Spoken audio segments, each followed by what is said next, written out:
Hello everyone, Espurr here. Now what is today? A game on Clans, Brine, Water. We're watching Blue Team, or Purple, or whatever. Uh, I am gonna say right now what the problem is. Or at least the problem that Blue Team is having. They are able to make push. They're able to win neutral. And then and they're able to do fine there. They win it pretty well. But when it comes time to make a push, they tend to fall on their face. Or rather, like, they tend to not really be able to stay in a push all too well. Now, I can already tell why that's the case. You fell in the water. Okay. But regardless, we'll see what happens. I will say right now, the problem is pretty much because they're running double anchor. What is it? What's it called? Even though Flingza doesn't have the range, it's not a backline. It doesn't have the range of a what's it called? Of a normal backline, like a charger. It still doesn't really have that great of pushing power, so it's still an anchor for that reason. But anyways, or rather, no, it's not even an anchor. Because of its lack of aggression, it takes up the backline slot, basically. That's what I'm saying.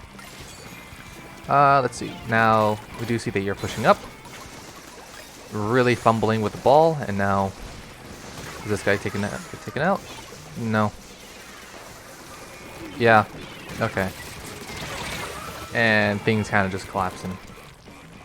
Don't go well. Let's go back and see what was happening, though. We'll look up above and see how things are going. As overall, that was just a huge, like, mishandling of the situation. I fumbled the camera too much. I was mishandling the situation. Anyways, so it takes a while to make a ball. You get popped, but this is still okay. You guys had a surround, but then the splash backed off too much. So then, yeah, not good.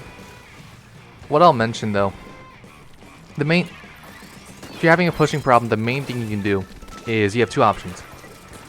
Get rid of the charger, or get rid of the roller. It has to be one of those two. You're on a team. You're expecting this team to, like, actually, you know, get you somewhere. And if you want to do that, you need to fix that problem. Because otherwise, you're just running a team that just doesn't work. Yeah. I'm wondering, why did everyone... You're letting the Ultra Stamp get away with a lot. And it's because you aren't really surrounding them. Like, when you go with when there's an Ultra Stamp, what you have to do is you have to back off and be ready to surround. Because the only way you're going to kill that Ultra Stamp, unless they make a huge mistake, is if they're targeting on someone, and another person is behind them, your teammate's behind them, ready to punish them for targeting, you know, you or something like that. Anyways, Tetris tries to go in, but your team does not really push it. Like that crab, I don't know if that crab was actually ready when the Tetra was flanking, but that crab would have been amazing while the Tetra was flanking, not after they died. Like, what I'm gonna say is this comp, the weapons here just don't make sense. Like, yeah, these are all good weapons, but the team doesn't make sense. Okay, well, let's see what the charger does. Charger's getting clams. What do you do? Are you setting up? Not really. I don't think this is a really good setup spot. You have two anchors and not one of them's actually set up. At the very least, you could have had the roller set up, but they didn't set up. They weren't ready to fight anyone, but where they were. Anyway, Splash is around here. Like, alright, let's see. Don't die, don't die. Okay, good. Good. Alright, get your crab, pop it, and your team can go. Pop that crab. Pop the crab. Pop the crab. Pop the crab. There we go. Alright, let's see. You don't go forward. There's a crab, and it's the perfect time to go forward, and you don't go forward. Well, it took a while to go forward.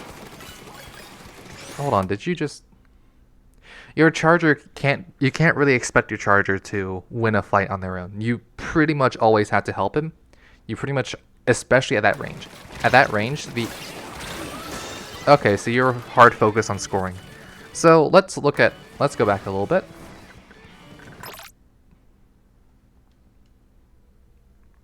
Whenever you score, you want to make sure you actually are able to have like a good hold of the enemy of the basket. If you just score once and then die, and you're not able to get any more, unless it's getting you lead, it doesn't matter. So let's see what your scoring actually gets done. Is your team in a good spot to score more clams? That's a no. Like, this position is really weak. The charger is pretty far up. The Zap can easily go to that left area, get a flank. The enemy team's responding. So they either have to deal with the Zap or they have to deal with the other two that are respawning. With off angles all around, blue team's dead. Well, watch from this angle, but blue team, unless yellow really messes things up, they should be dead. But they got, at the very least, they got blue team off. And that's really all they wanted. No, it's not all they wanted, but that's all they technically needed for that area, for that time. They won the engagement. Anyways, strikes were popped, but no one moved up with it. Nice. But anyways, and the thing is, neat. The thing is, okay, is this charger just gonna win the mid fight? I think the charger basically just won the mid fight. Sure. Let's see. Yeah. Score. Yeah, sure, fine. No. Don't get clams. Just hold. They need your pressure. Okay. You can probably get it. Okay, whatever. Here. So I've been mentioning that a thing happens and no one pushes with it. But the thing is, like, if there's a crab going off, who can really push with the crab? It's only the Tetra. And if the Tetra is not there, then who else can push with it? Your charger? Of course they're not going to push with it. They're a charger. Chargers can't push with specials like that. The flings can try, but they're not going to do well. Overall, this is just the main reason why you have problems with pushes is because you're playing double anchor or double backline. Double backline is a better way to say it. I don't think flings is an actual anchor. It's weird. Flings that doesn't have the range of a backline. It doesn't really anchor your team, in my opinion. I don't see it that way, but it's due to its very passive nature. That means that it will end up taking the backline slot, because due to it being so passive, you can't take another passive weapon, because then your team is going to be lacking on the pushes. That's the main reason why people say it's a backline, because it takes up the backline slot. But anyways, that'll be it for today. Change your comp bit, basically. Oh yeah, no. One more thing. So, it honestly does feel like you're kind of... Yeah, you have two choices. You can either keep your charger, or you can keep your flingza. If you keep your flingza, that means you're going to be playing a comp that's built around the flingza, popping missiles and initiating and making an opening for your team. So for that, you would need to think, okay, if we're playing around the flingza, we're playing around missiles, we need to be ready to take care of the missiles anytime. Flingza needs to be ready to pop the missiles whenever, or get a lot of them, really. Or you can play around your charger. Whichever one you do is up to you. But that's actually for today. See y'all.